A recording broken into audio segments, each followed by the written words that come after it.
There's a lot going on in the world of Magic the Gathering right now, and most of the news is financially related. Wizards of the Coast has decided to push through a price increase on Magic the Gathering products. We're seeing a slackening in demand for old school expensive Magic cards on the secondary market. And on a fun note, 100 card Historic Brawl has made its way to Arena. Magic.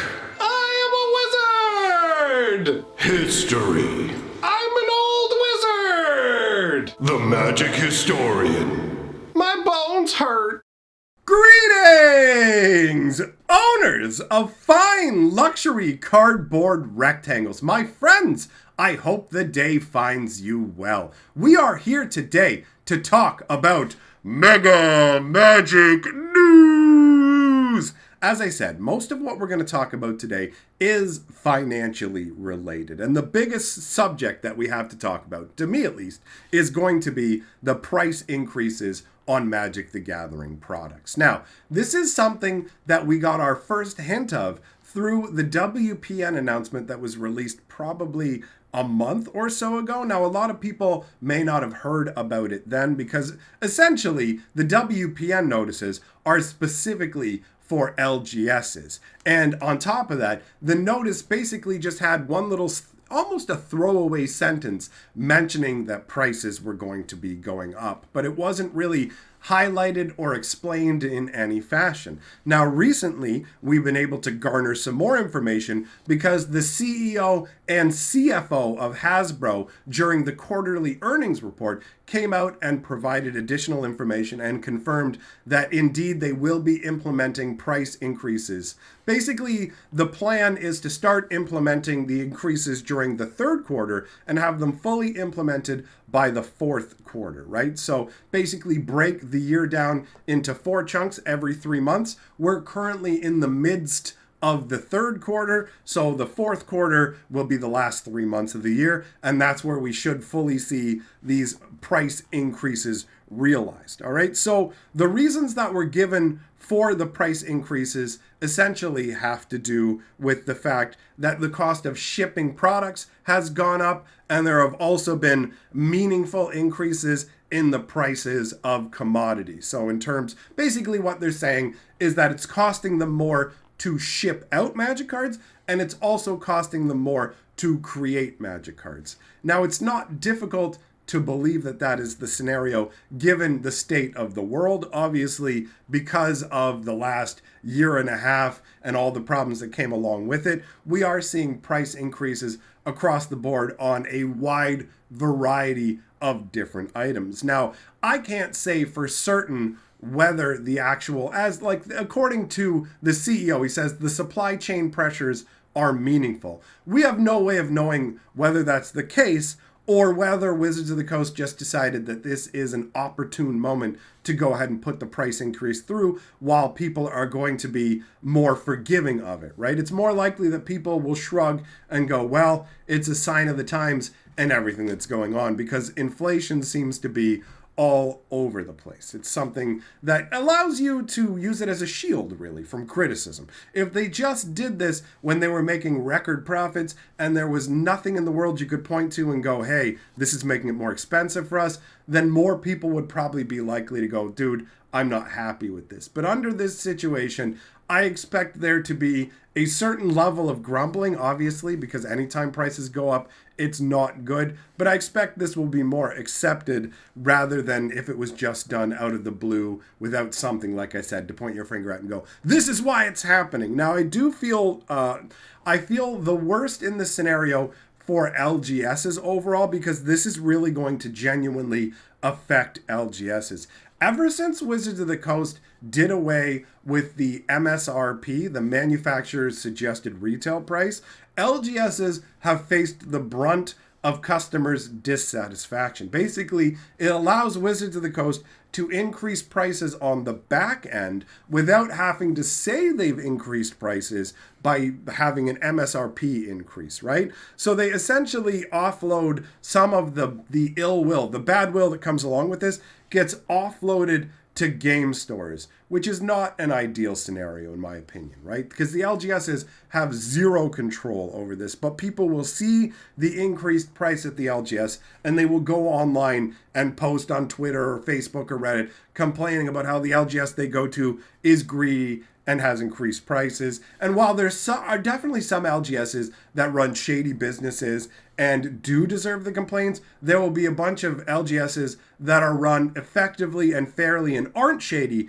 that end up basically getting tarred and feathered in this situation too. And I know this is the case because I spent time working at an LGS for a number of years, and I watched this sort of thing happen where the store gets blamed for things that they're totally not doing. People will just go off with their own assumptions and say, this is what they're doing. It's definitely nothing behind the scenes. And so I feel the most for LGSs in this regard. Now, in terms of what the price increases will affect, I expect this to affect all Magic products. We know for sure that it's going to affect regular standard releases, but I expect that they will also increase the prices of the ancillary sort of like side special set. So if you don't know what I mean, things like Modern Horizons 2 would be the most recent example of it, right? Where the prices of packs of Modern Horizons 2 are considerably higher than the prices of a regular release. But they're going to go up as well. I'm guessing it's going to hit everything. Pre-release kits, bundles, regular releases, special releases. It's basically going to be a universal across the board sort of increase. And basically the plan is that they will still be able to meet their yearly targets. And understand that Wizards of the Coast yearly targets basically include the 5-year plan that we're somewhere in the midst of to double Magic the Gathering's profit. So I think it was 3 or 4 years ago where the mandate was handed down to the person in charge of Wizards of the Coast saying, you have to double profits in the next 5 years. That's your game plan. And currently, they're ahead of the curve. As far as I understand, they're exceeding the doubling goal. So in terms of trying to keep that train rolling down the track, they're increasing prices, and I fully expect that this trend will continue. I would expect to see more price increases down the line because once this 5-year plan ends, I don't think Hasbro is just going to go, good job doubling your prices, a job well done, go and take the rightful rest you deserve and keep doing things as usual. I imagine they'll be given another mandate to increase prices even further. Because if you're not aware of how everything works, basically, Hasbro owns Wizards of the Coast. Hasbro needs to keep coughing money out for its investors, and that money has to come from somewhere. So Wizards of the Coast has to keep churning money up the chain because Hasbro's not allowed to make less money than last year, and they're not allowed to even make as much money as last year, according to investors. They have to always have increasing profits. Otherwise, share prices will suffer, and that affects the executives because they have shares and everything like that. It's all about keeping that arrow going forever upwards, even though infinite growth is literally impossible. That will be the requisite from a corporate standpoint. Okay, so buckle up. Price increases are coming, my friends. Now, the next item I wanted to talk about is the softening in demand for the really old school and super expensive cards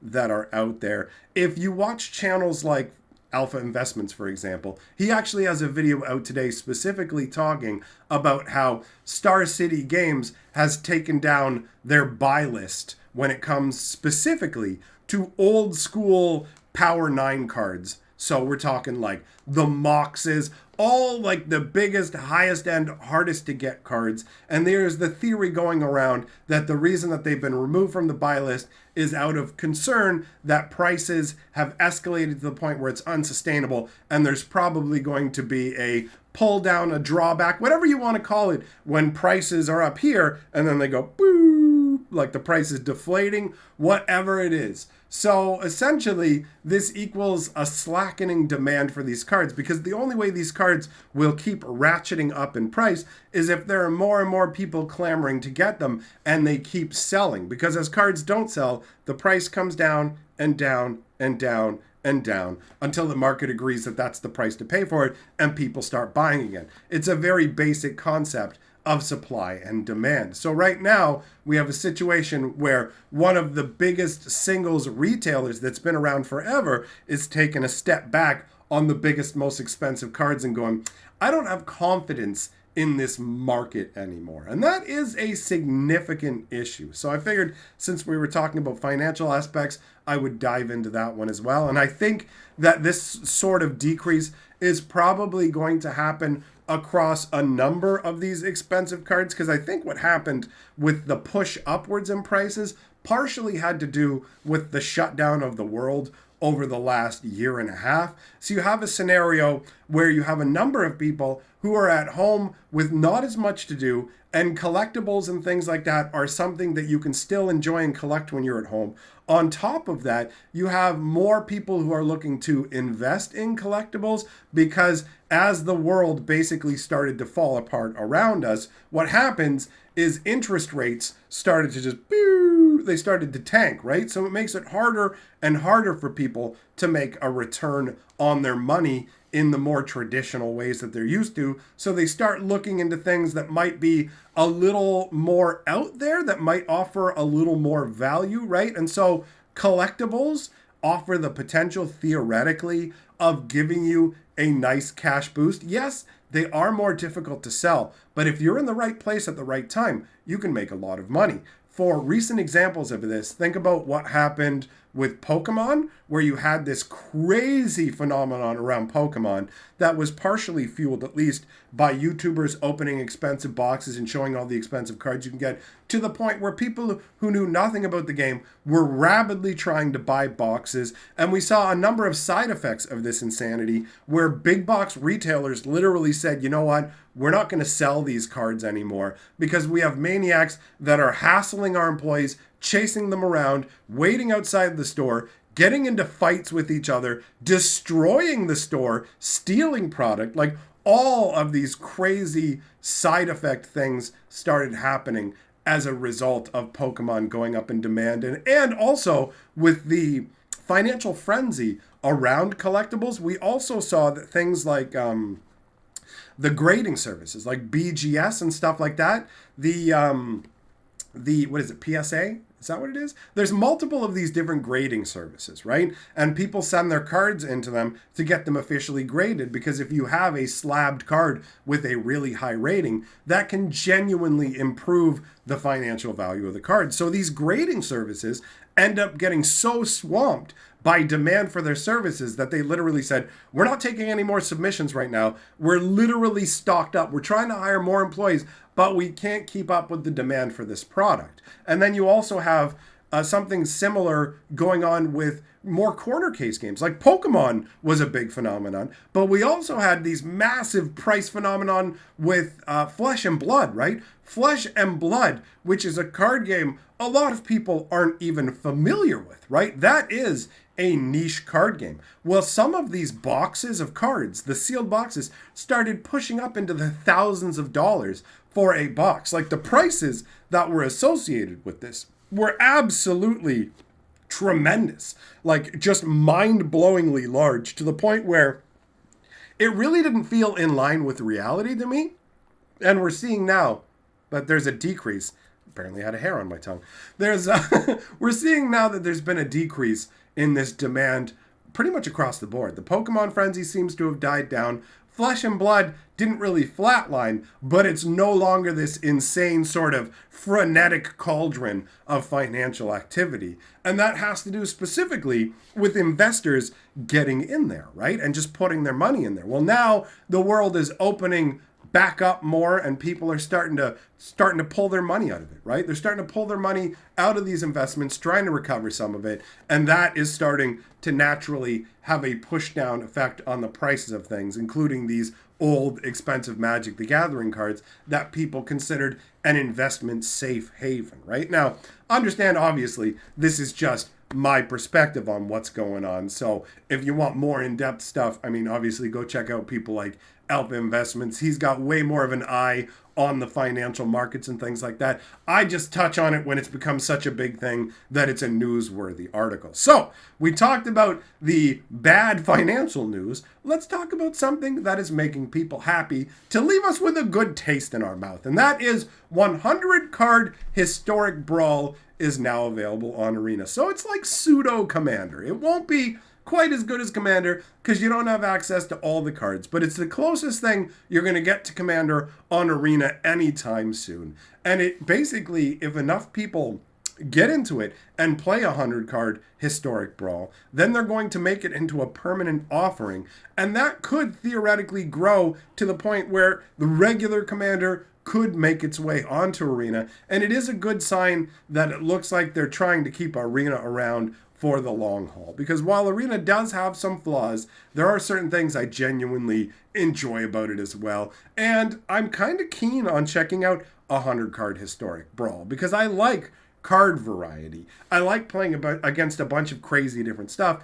and that format will offer it up. So that covers the Magic news that I had to talk about, my friends. Let me know your thoughts in the comments below. Big thanks to all my patrons, and I'll see you all, my friends, in the next video.